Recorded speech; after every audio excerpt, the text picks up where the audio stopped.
Hello there, welcome back to Spain. Last time, well, we recovered from my, I don't know how to put it, terrible misconduct.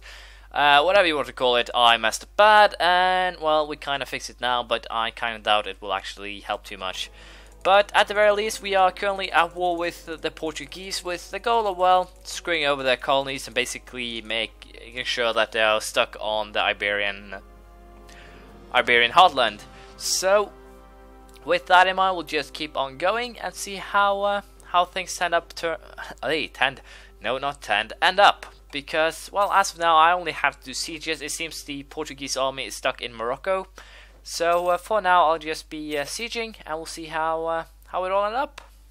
Miguel de Cervantes, in his early 20s, novelist and poet Miguel de Cervantes served as a soldier in the Spanish Navy. He was captured by Algerian corsairs in 1575 and kept hostage for 5 years until ransomed by his parents in a Catholic religious order. In 1585, he published his first novel, La Galera, but continued to support himself as a purveyor and tax collector. His break as an author came in 1605 with the publication of The Ingenious Gentleman Don Quixote of La Mancha, which became an immediate success, and I guess ons should be and was later followed by a second part in 1605. That was not 1605, 1615. My apologies. That is excellent. I am back at positive prestige. Took me forever, but at the very least now sieges are coming along. We have basically troops in every nook and cranny that the Portuguese own, and with that we'll just be well, keeping things going, sieging their land. And once this war is over, I'll simply get back to you, because I'm pretty sure there won't actually be a battle. They'll be too busy with Morocco. So for the time being, just to make sure I have enough diplomatic power to make peace, I'll postpone the taking of the Galley decisions, or the next tech of the next diplomacy tech. Damn, I'm having a hard time with words today. So wow, 580 days. How long ago did I send him? Catamarca, isn't that here? Wow, it takes quite a while. But as I was saying, I'll be waiting with diplomacy attack, and we'll be focusing on sieges. So we'll see how that turns out. As you can see, we have basically sieged everything we want right now, and the Portuguese has also been kind enough to start 2 new colonies here. So I'll do the simple thing, which is to seize them, and then I will be making peace here. I'll be taking, well, every single one of their colonies, as well as Fernando Po. And that should be enough to, I believe, stop them from ever trying to do any colonization in the future. But as you can see, it'll actually bring me over the overextension limits, mostly due to, well, there's a bunch of these things, and they are kind of annoying. So what I will be doing is allow these 4 to live, more or less, or leave those 4, because, well, they are colonies, but they are inland. They will be blocked completely. Portugal won't actually earn anything from them, and I can simply sit by and laugh while, well, they struggle with the problems that actually that comes with that, I guess you could say. And I'll also just go ahead, and this will be basically the terms. I could always try and take Galicia as well. It'll cost a little bit too much though, so we'll not be doing that. We'll simply be taking this. I checked, it wouldn't actually give me too much aggressive expansion against the countries in Europe won't actually get that much aggressive expansion against me, which is a positive thing. So I'll just start making calls of everything Wow, I'm not functioning at all. But as I was saying, I'll just make every single one of those things into a core, and with that we are virtually happy or saved here. I'll have to sell a colonist here to simply flip the culture, or no, it's actually acceptable, I think. Yeah, it doesn't give any penalties, so no reason for me to send a colonist there. And I also got a couple of free colonies, which are good. So as of now, I am happy with how things are standing. So all I have to do is get my troops home from Portugal, and then we can all live happily ever after. Other than that, not really that much I want to do right now. I'll be Cherokee left the military coalition against me. Funnily enough, we'll take the diplomatic tech 14, which is galleys, and basically I just got a new galley. Not anything I'll be using, I think. We're also closing in on a new military tech level, and I'm probably going to take another military tech level before we actually get the next idea set, so no problems there. But for the time being, just doing colonies is probably the best thing I can do now for my prestige to get it up again. And we'll also be fabricating claims here on the remainder of Portuguese provinces here, so that is fine. I could always I'll also go ahead and fabricate claims on these 4, just for the sake of being able to take them cheaper, more or less, and that is good. Cheap is nice. So with that said, for the time being, we'll be focusing on getting things right, more or less, preparing for another war against Burgundy and all that, trying to force as many well, I guess you could say force as many reforms through as possible, so we'll see how it goes. Enforce religious unity, Saxony and Elector will not change because of that. These guys, I should be able to enforce religious unity with a vassal. It doesn't make sense that I can't, but well, I guess it happens sometimes. So as I said, preparing for war against Burgundy, and virtually now just having fun with that. So we'll see how things turn out, but it definitely should be a fun one. And as things are now, I'm pretty sure I can go far above my force limits in terms of army as well. So I'll have a better standing than I did in the last war. And I'll also hire, I think, about 30,000 or so mercenaries before the war. I'm basically using them as siege squads. And I'll most likely also get my military, not military deal, but military, what's it called? I'll be getting the military access with France, so I can actually just have my troops standing in France itself in terms of backup. So that should allow me to siege most of the Burgundy lands without ever suffering too much attrition. And the same with here. I'll have access to basically all of the Holy Roman Empire, so that shouldn't be an issue. I'll also ally Bohemia and Bavaria right before the war, and use them to my advantage. No idea who Burgundy actually is friends with now. Poland, Bavaria. Well, they do have a nice list of allies, so I might actually have to wait this one out. But it seems like they are stuck in Hungary for the time being, so we'll have to consider how we'll actually do this. But for the time being, we'll just, as I said, plan to get things or screw them over. We'll see how it goes. Military attack 18 has been reached. Carbine, it gives some bonuses to combat with, increased by 2, maneuver value increased by 25%, along with attack cannon and gallop cavalry, which basically is an upgrade to both my cavalry but also my cannons, so that's good. Next level give me some upgrades to infantry, I believe. That's true. Reform Tertia, Gustavian and Highlands infantry.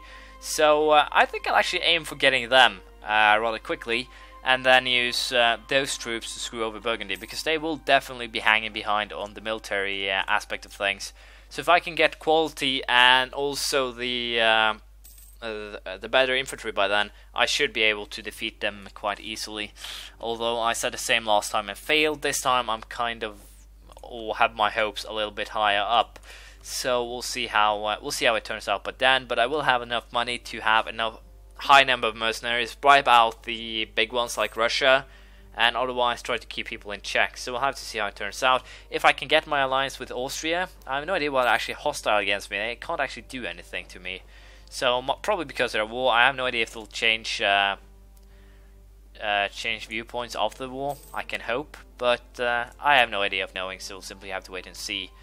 But for the time being, what I can do, of course, is fight wars to basically not revoke electorate, but turn them into my my religion, and basically get myself some points that way. But for now, I'll have to focus on, well, dealing with Burgundy.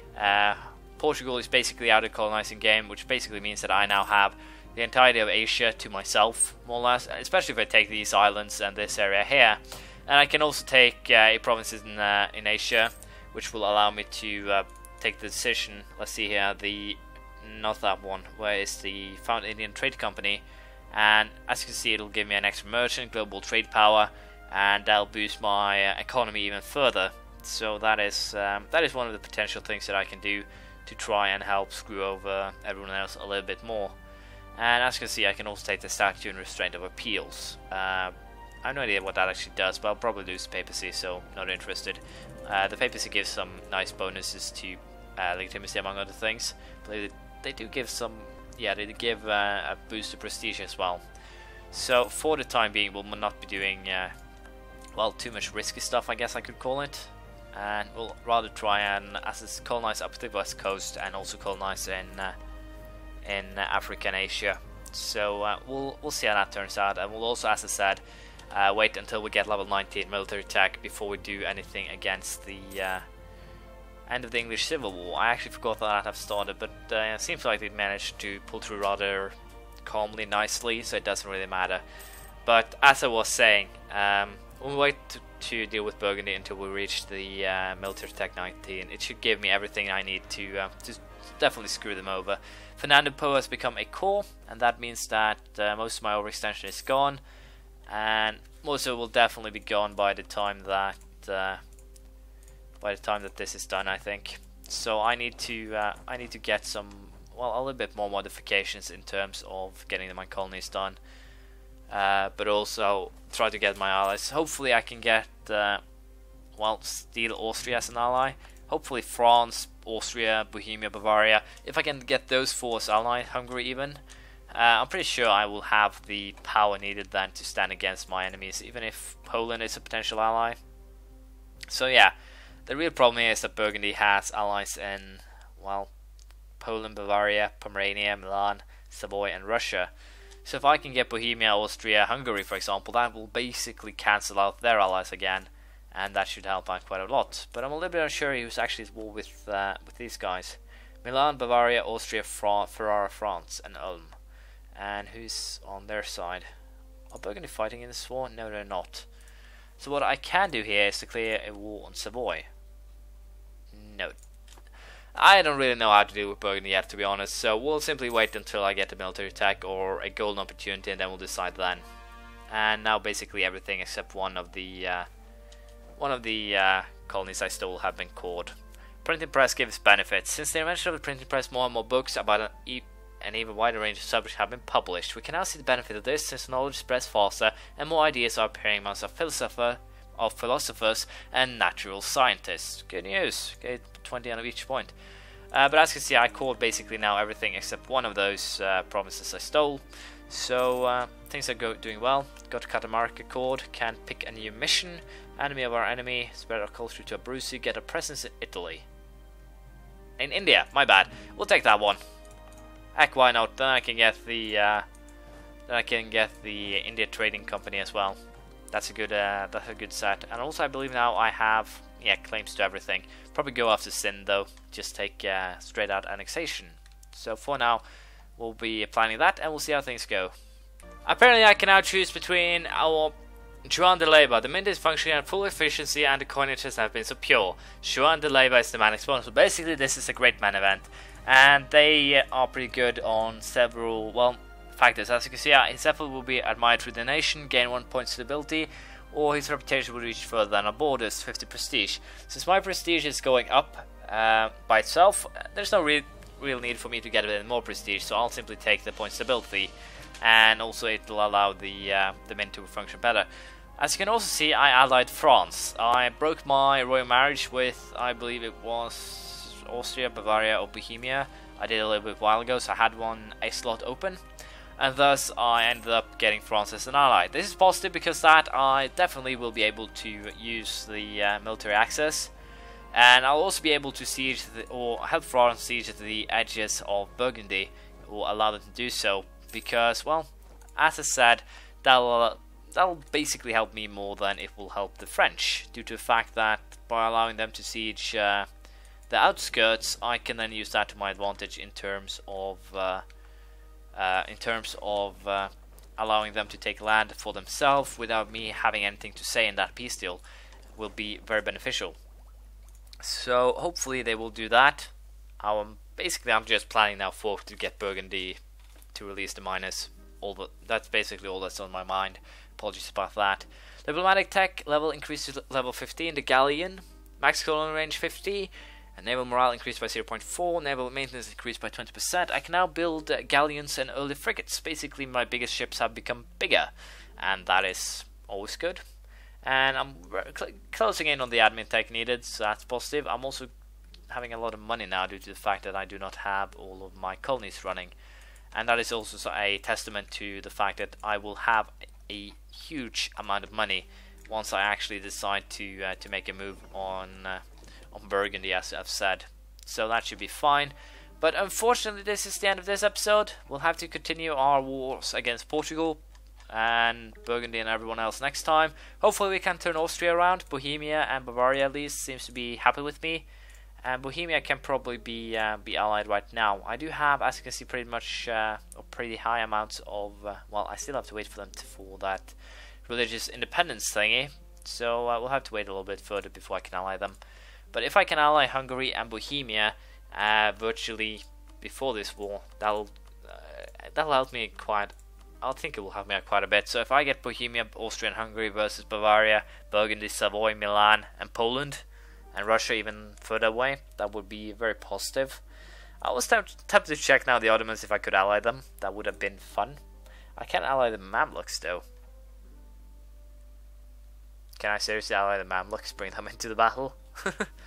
Well, it would be fun at the very least, but let's just leave it for another time. Next time we'll probably just continue colonizing more, preparing for another war against Burgundy sooner or later. So, thank you for watching. Please leave a comment, praise, criticism, anything you feel like, and I'll see you around next time. Bye.